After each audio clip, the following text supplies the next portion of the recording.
All right, I'm here with my father, Milton Andrews. It's January 25th, 2009. And I wanted to do a little interview for posterity. And I've got some questions I wrote down. I'm not an interviewer, a professional interviewer at all. But I just wrote down some things that I thought I might have for posterity and be able to share with my grandchildren when that time comes. Are you ready? I hope I am. Okay, Dad. First one is, what is your greatest joy? Well, I think my greatest joy, probably at this stage in my life, is what you're talking about. That's right, yeah. Is just having quiet, solitude where I can write and think and sort of pass on for whoever wants to know what I've experienced in my life and what I've learned along the way.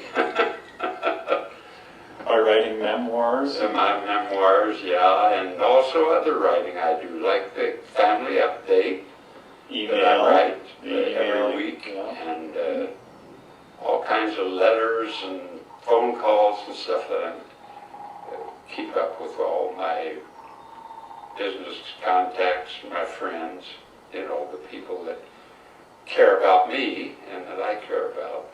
Yeah. Okay. That's my greatest joy. Now, I have a lot of other joys too, but that's my greatest joy. Right? That's your greatest joy, with the time that you spend each day out of your life at this point, okay? I don't know if that, I was thinking these two could sort of be the opposite of each other in some way, but anyway, I'll ask it anyway. What is your greatest fear? My greatest fear is that I will be a vegetable and have to live beyond my usefulness. And I just hope that I can go by having a heart attack or something that really takes me at that point. Right. In fact, if they hook me up with those tubes, I think I'll pinch the tubes. You'll bribe the doctor, huh? Yeah. I really am not afraid to die or anything like that. It's just a fear of being useless to myself or to anybody else, and still alive, you know, still breathing. I just can't.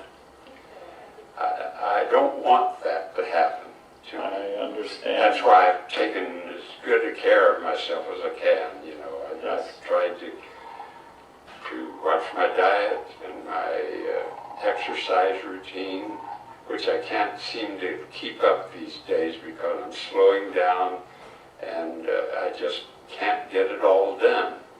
And the easiest thing is for me to just say, well, I guess I won't exercise today. I don't have time to go swimming. I don't have time to go walking and so on. That's bad, I know, for anybody, especially elderly people. Well, we do what we can with what we've got, and you have to know your own limits. Right. Sounds like that's what you are doing. Okay, how do you understand God? You know, I think this is just my experience now. I can't speak for anybody else, but I think it happens to a lot of people. I think my ideas of God have evolved as I've studied and served and tried to follow the theology and the religious feelings or drive that I have. So I began with this idea of God as a great white father up there in the sky, you know, sort of a Santa Claus figure that you begged for presents from, that kind of thing. sort of a fundamentalist religious idea in Christianity. That's how I was raised. And then when I began to study and think and go to college, and seminary and graduate school, I began to learn a lot more about my own religion and what was wrong with some of my beliefs, what was false in them. And rather than harden my feelings into a dogma, I decided to keep an open mind and keep learning, keep trying.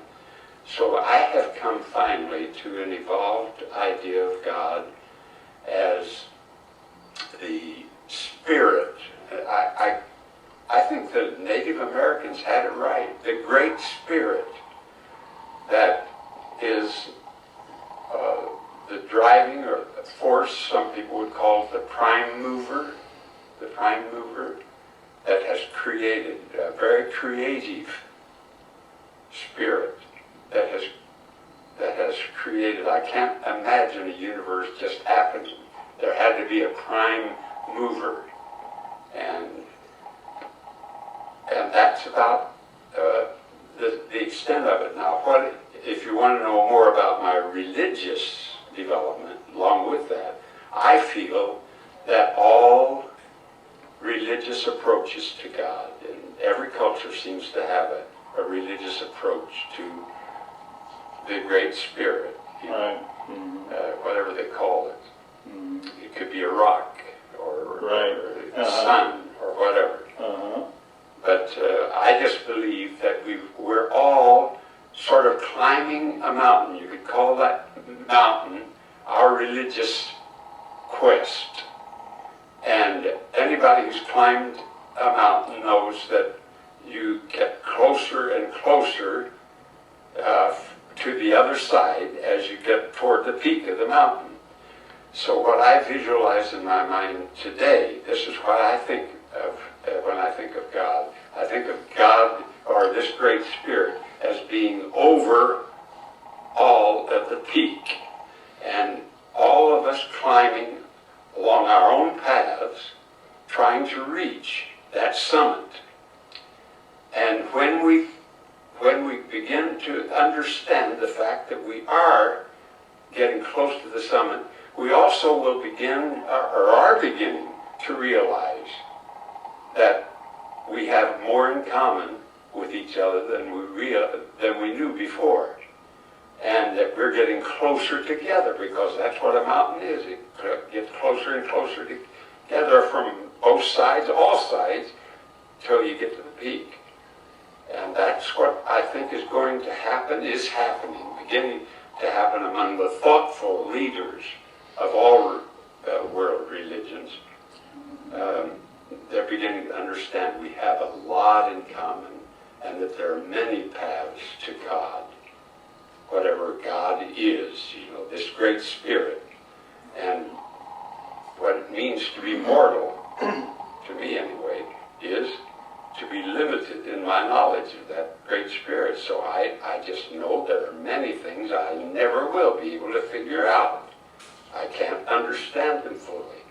And so there is an element of faith that has to enter in, that we are making progress, that we are actually getting up to closer to the summit, It isn't, I'm not a nihilist, Nihilist.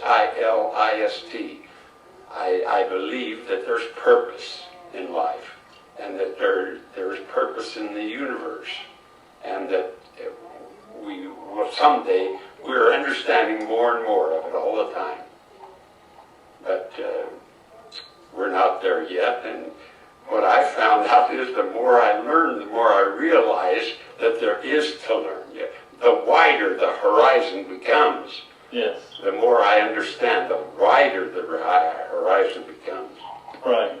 It's a long answer to a short question, but well, that's where I am. Very vast question to ask. I realize that. You remember, don't you, or do you remember when you were about 5, 6 years old, and you came in and asked me into my study, you came in and asked me, Dad, where does God come from?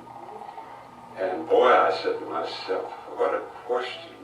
I scooted my chair back and cleared my throat and was ready to go into some long explanation for a 5-year-old or 6-year-old kid, and you were running your finger along the edge of the desk, and you just said, you know, I just always thought God was himself.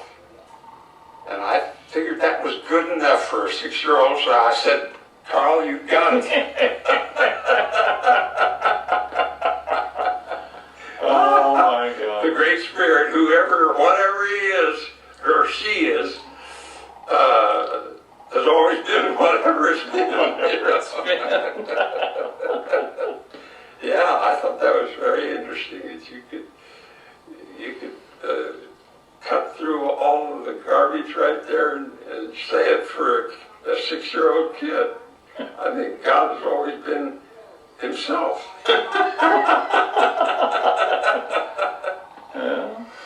Well, what do you think is going to happen when we all get to the top of that mountain? When we all get to the top of that mountain, I think there will be a new era.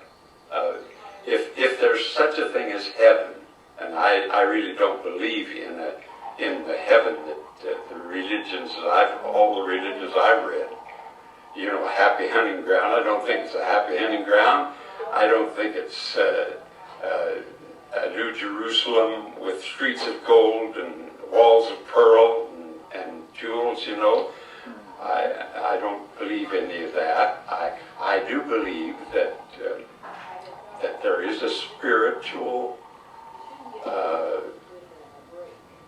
afterlife, or if you want to call it that, it's just a continuation of life into the spiritual realm. When we die, it's just like stepping into another room. I'm sure of that, more sure of that, as science goes on and finds out that people have new experiences, out-of-body experiences.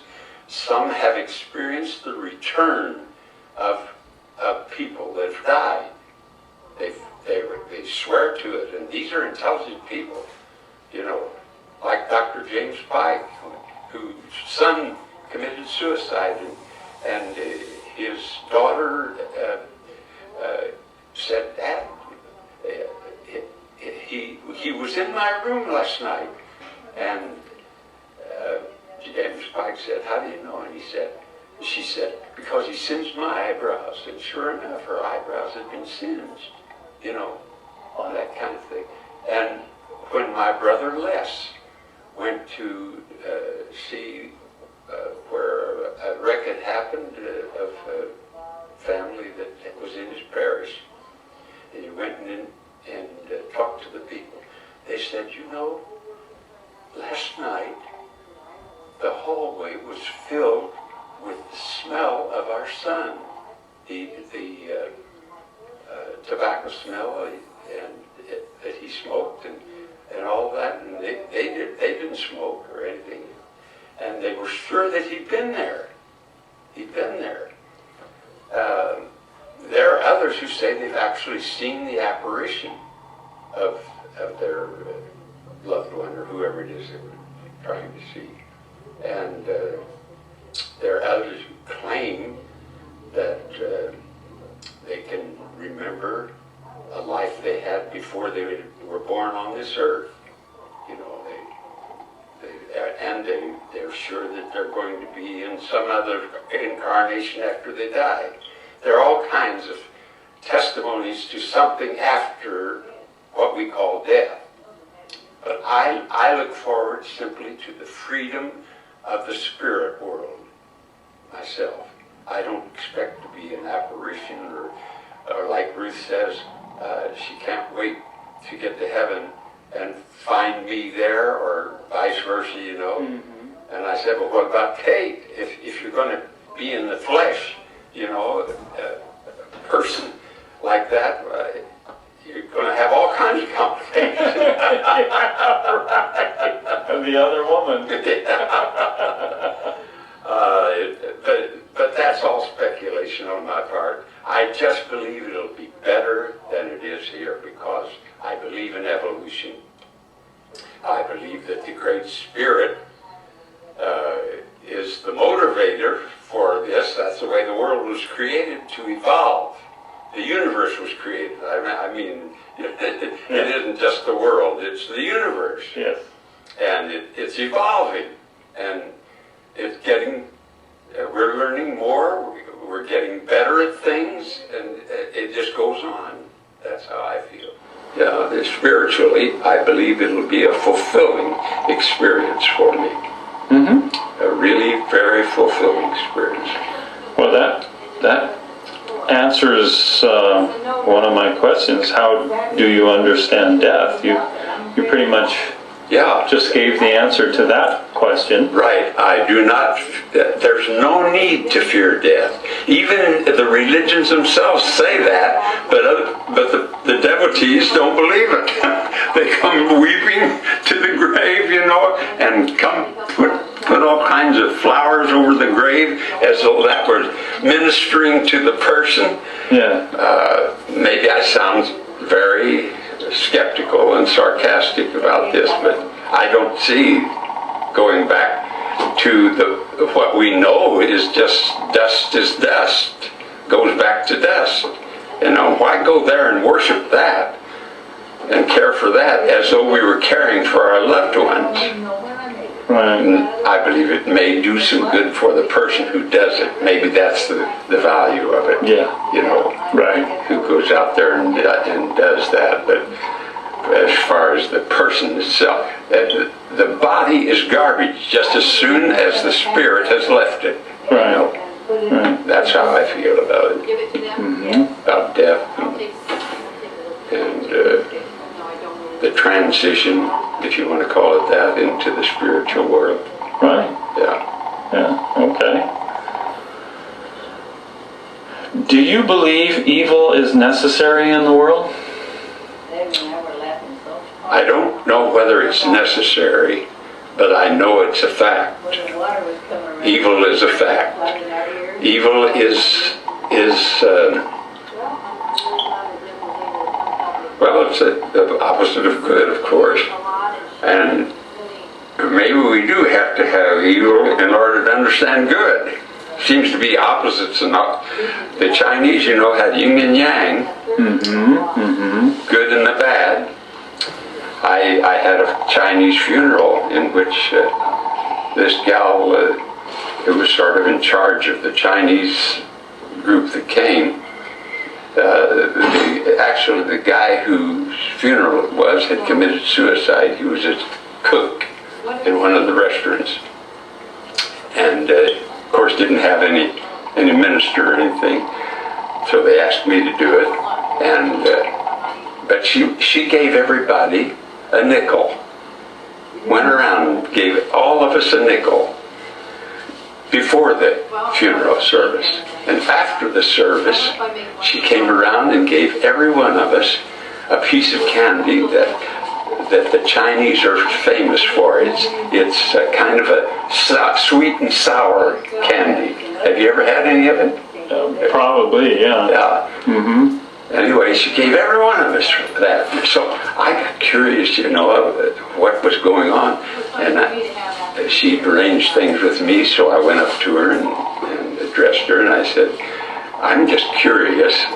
You gave every one of us a nickel before the service, and then gave us this piece of sweet and sour candy afterwards. Could you tell me what that symbolizes? Mm-hmm. She said, yes, I'll be glad to. In our Chinese tradition, she said, we believe that anybody who comes out to honor us in our death ought to be compensated. And usually the person arranges for that compensation before he dies, like we arrange for our burial, and stuff. I've got a cremation arranged. Mm-hmm. Well, she said, this man committed suicide, didn't have any money. He was very poor. So I I got the nickels on his behalf and gave everybody a token of his esteem for being here. And the candy afterward, the little bit of candy, sweet and sour, he said, we believe in yin and yang, and the good and the bad, and it's over now. The life is over. The good and the bad are over. Right. And so everybody is given a symbol of that. So interesting. That's the Chinese, the Oriental philosophy. Every culture has the sense of good and evil, good and bad. And I just believe that it's a fact. I don't understand evil. And of course, I don't fully understand good, but I appreciate good, and I don't have a very high appreciation of evil, of course, as anyone else. But it may be that it's necessary because it's here. It happens. Evil happens, and good happens to all of our lives. Do you think that it is a human creation or a human failure or a strictly human No? You think that it just exists in the world? It just exists. By itself? It's just like we see snakes, and if we get a snake bite, we consider that bad, you know. Yes. Or if a storm comes up and somebody's struck dead by lightning, that's evil. We think of it as evil, but it's normal. It's here, you know. And evil is normal. Now, human choice, the fact that we are capable of making choices, means that we can add or subtract to good and evil in our lives. And that's why we have a whole system of laws or rules or cultural etiquette, you know, that we say this is bad, this is evil, this is good.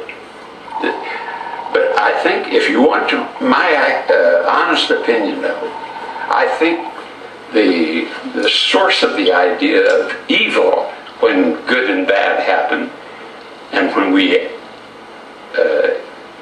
enhance good or evil, is a religious idea.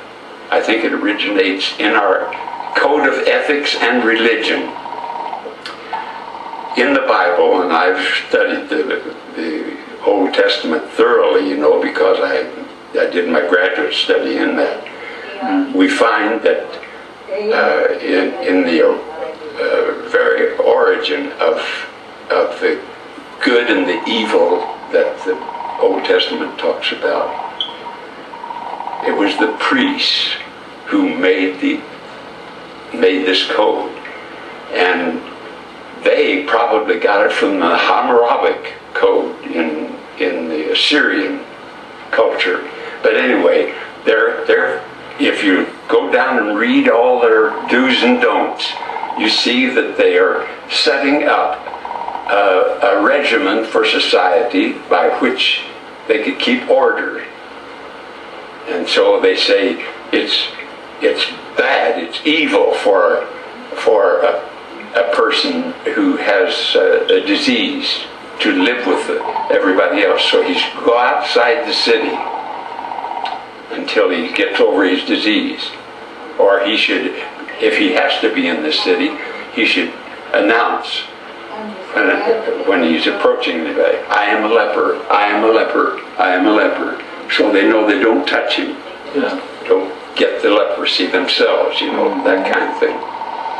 But there's some awful decisions that were made by those old priests, you know, in the primitive times. Like the decisions about women. You know, a woman could be purchased cheaper than a cow, a good cow, because she was just property. You know, that's what I mean by our ideas of religion evolving. We've long since given up that idea in our society. But look at the Taliban and what they do to women still. Yeah. You know? Right. And some of the African tribes too. Mm-hmm. They just mutilate women. Mm-hmm. And it's treated, their treatment is awful.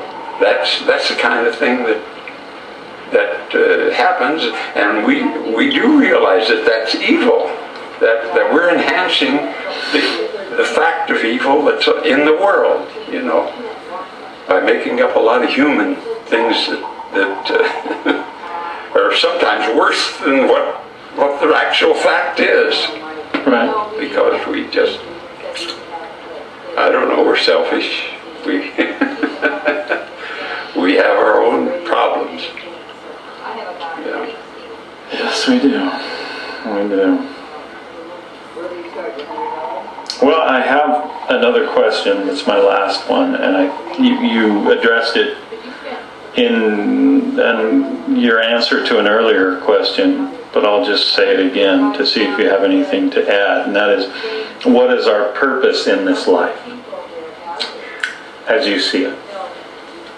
I think we create and our purpose evolves. I think we create it in the sense of our being individual personalities, and that's why it's so important to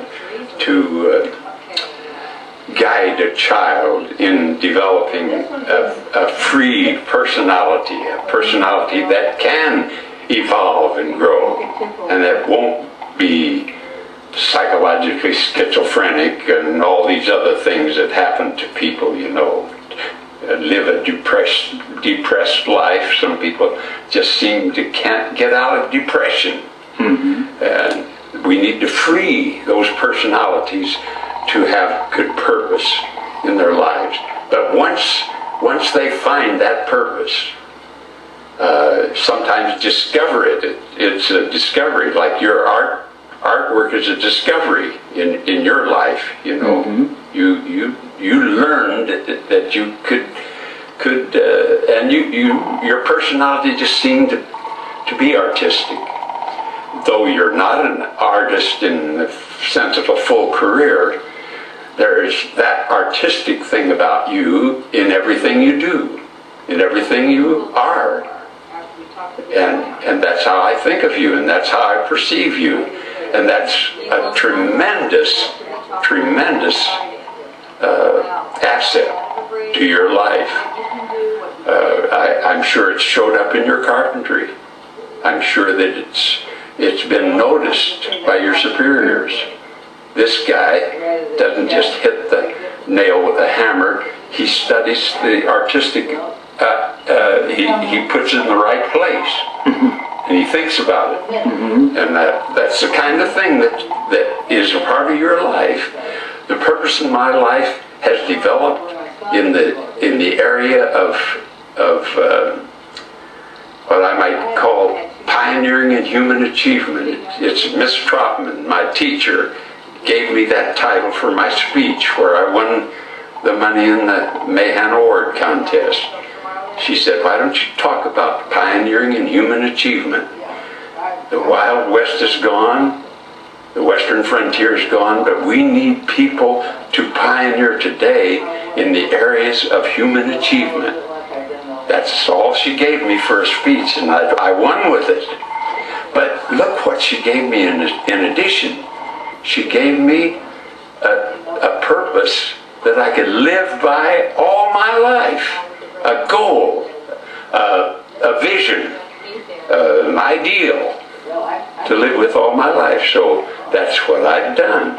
I've pioneered. I've been way ahead of some of my congregations in the churches I've served, way ahead of my family in religious evolution, you know. They even hate the word evolution. They're so yeah. You know, so conservative. Right. But that's me. That I feel that my life has been valuable to the extent that I have been able to break boundaries and get to further along the way toward the truth. You know, I don't know whether you feel that I've done that or not, but that's how I perceive myself. Oh, I feel very strongly that you've done that with your life. Yeah. Yeah. Yeah. So that's how I see purpose. The great purpose of our lives is to learn how to be fully ourselves. That's how I finally answered the question. I developed a sermon around your little experience coming in and asked me, where did God come from, you know? And you said, finally, I think God has always been himself. Well, I said to myself, why don't I elaborate on that? That's exactly what the purpose of our lives is, to be fully ourselves. If we're moving toward the Great Spirit, and the Great Spirit has always been itself, or himself, herself, then what could the Great Spirit want more than for us to be fully ourselves? You're not fully yourself if you've had parents who crushed your creative ideas or feelings, or ruined your childhood by abuse of some kind or other, sexual or otherwise, or did anything to make you turn into an umbrella with a folded umbrella, you know. Mm-hmm. Yeah, I think we just need to be free to be ourselves fully. And if ourselves is a bad self, then if we've been guided or misguided or misused along the way, and we develop into a very surly person, that is, he's not going to be fully himself ever until he gets rid of that. And that sometimes takes a lifetime. People go to therapists all their lives to get rid of some of those problems that kept them, have locked them in from being fully themselves. That's how I see it. And I know these are superficial answers to your question, Carl. Well, you've answered all my questions that I have had, and it says we're out of time here, 0 minutes, even though it's still counting down. So that worked out really well. Good. I love you, Dad. I love you too.